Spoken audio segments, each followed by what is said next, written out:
So you really have zero leverage. I can't pull this that way. I can't push it that way, other than maybe a 1/4 of an inch or 1/8 of an inch, just enough to get the connector to slip back on here. And so that takes me some time to get everything kind of matched up. And usually I angle the drive in, and it looks pretty good right there, actually. And then you have to get the edge of that cable to just slip on just right so that the rest of it will connect. But it has a proclivity to lean forward because of the tautness on the back of that cable. And so this really does become kind of a rather delicate dance that I'm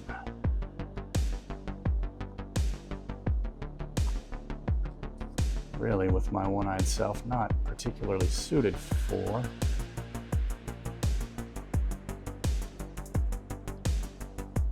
It's very close though, very close. Oh, no, don't do that. And again, I'm not applying like real pressure here. I mean, I'm just barely.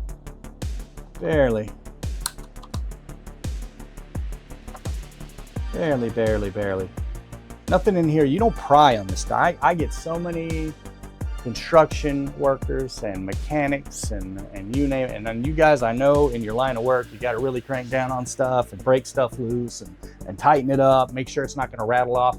This is not that. Everything here is hand tighten, just snug it, with very few exceptions. Now, if you see my bicep bulge or my hand start, you'll see the muscle tense up. You'll like this thing, just enough to get it past here. You need to put a little bit of elbow grease, but you also have to be careful because if that cable damages, you're going to be taking all this apart just to route that cable back through here again. You can't slip it in because obviously there's mount points for these screws in the way. So what's more than likely going to happen if you get this wrong is you're going to pay part of my car payment and I'm going to have to do the work for you. I don't want that any more than you want that. I dislike frivolously spending people's money. I don't mind spending it if it's purposeful. And I'll always try to offer a budget solution first.